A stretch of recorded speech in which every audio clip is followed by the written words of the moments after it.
जोंहा जोबोद गोथार आरो रंजाथाव सान 1963 मायथाइयाव बर' बिजों हिसाबै गायसनजादोंमोन दिनैनि बे 18 मे खालाराव दिनैनि बे 18 मे खालाराव दिनै क'क्राझार बड' थुनलाइ आफाद आरो सालाकाथि गुदि फरायसालिया दिनै बे गोथार सानखौ फालिनो थांगासिनो दङ।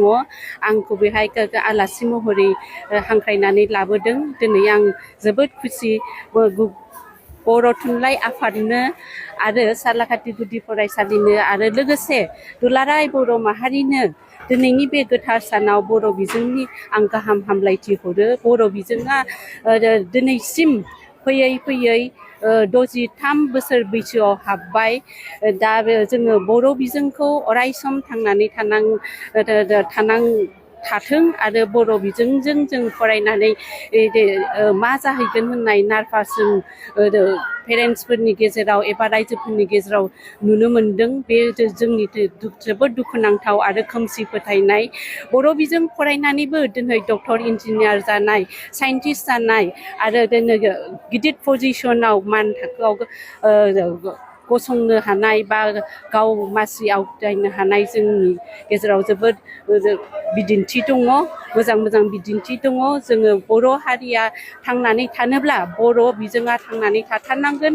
जाय हारिया गावनि राव थुनलाइ लिरनाय गैया बै हारिनियानो बुहुमाव गोमालांगासिनो दङ। बेनिखायनो आं दुलाराय बर' हारिनिसिम मोनसे खावलायनो लुबैयो, बर' रावखौ अराय सम फोथांनानै लाखिनो नाजाबाय थानांगोन जोङो। बेयो जोंनि दुलाराय बर' हारिनिनो मोनसे जोबोद गिदिर बिदिन्थि। जोङो सानो बर' बिजों फरायब्ला जों माखासे रावाव बा माखासे जोंनि बादायलायनायाव जोङो हेंथा जाहैगोन नामा, हानाय नङा नामा बेबायदि सानो। खिन्थु बियो गाव गावनि कनफिडेन्स आरो गाव गावनि न'खरनि दिथा होनाय, फोरोंगिरिनि दिथा होनाय आरो गावनि हास्थायनाय थायोब्ला जोंखौ आथिखालाव बे AI नि मुगायाव रावबो लाखिनो हाया।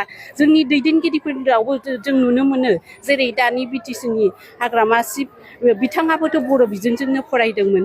थिग बेबायदिनो जोंनि गेजेराव साइन्टिस्ट दङ, जेरै हिमालय बसुमतारी, बिथाङा चिरां डिस्ट्रिक्टनि। थिग बेबायदिनो जोंनि गेजेराव बिदिन्थि दङ, जेरैहाय प्रफेसार भास्कर ब्रह्म बिथां डक्टर, बिथाङाबो बिद्यापिट हाइ स्कुलनिफ्रायनो बर' बिजोंजों पास जानानै दिनैसिम डक्टरनि खामानि मावगासिनो दङ जोंनि क'क्राझार मेडिकेल कलेजावनो। थ' आं बेखौनो हामलायनो लुबैयो। दिनै रंजानाय सान, बे रंजानाय सानाव आं दुलाराय बर' माहारिनिसिम आंनि मोनसे गाहाम हामलायथि बावहरनायजों लोगोसे मोनसे खावलायनाय थायो, जों बर' बिजोंखौ अराय सम फोथांनानै लाखिनांगोन, अब्लासो जोंनि हारिया थांनानै थागोन आरो बे बर' रावखौ दुलाराय बुहुमाव गोजौ मासि गोजौ मासिसिम दैथायहरनांगौआ जोंनि साफ्रोमबो बर' माहारिनि बिबान। गोजोन्थों। आं बेखौनो गासिबो दिथा होगिरिफोर आरो फरायसानि बिमा बिफाफोरखौ आं खावलायनो लुबैयो।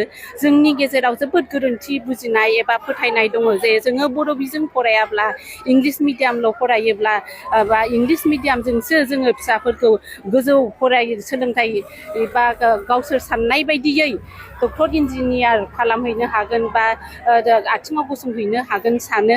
खिन्थु बे नङा। दा मोनसे आं बिदिन्थि होनो हायो, जेरै आंबो दा बड'लेण्ड इउनिभारसिटिनि सासे फोरोंगिरि बर' बिफाननि। आं मामोन, आंनि बिजोङा बर' बिजोंनोमोन। जों बिदा फंबाय 6 जन, जों 6 जनबो बर' बिजोंजोंनो फरायदों आरो 6 जनबो जोङो इस्टाब्लिस जानो हादों। आरो बेबायदिनो आं दहाय जेरै एगजामपोल होदों डक्टर भास्कर ब्रह्म सार, आरो थिग बेबायदिनो डक्टर हिमालय बसुमतारी, बिथाङाथ' साइन्टिस्ट, बिथाङा सासे भास्कर ब्रह्म, बिथाङा सासे डक्टर प्रफेसार। जोंनि आखाइयाव गोबां बिदिन्थि दङ, ACS जानाय, IAS अफिसार जानाय आरो ADGP जानाय गोबां बिदिन्थि दङ। बर' बिजों फरायनानैब्लाबो जोङो गावखौहाय मानसि खालामनो हायो, गावनि हास्थायनायखौ जाफुंहोनो हायो। दा बेनिखायनो आं खावलायनो लुबैयो जाहाथे जोङो बर' बिजोंखौ एफा जोङो सोमावसारनायनि गेजेरजों आसाम सरकारनाव दाबि दावरा खालामनायनि गेजेरजों माखासे मुंख्लं जानायनि गेजेरजोंसो जोङो बेखौहाय आवथायनो हादों जोंनि माहारिनि थाखाय बे जोंनि जोबोद गोग्गाथाव बाथ्रा बेनिखायनो आं बयखौबो खावलायनो लुबैयो बर' माहारिनि बिमा बिफाफोरखौ बर' राव हारिमुखौ फोथांनानै लाखिनांगौआ जोंनि गासिनिबो बिबान आरो जों बेखौ अरायसम अनसायनांगोन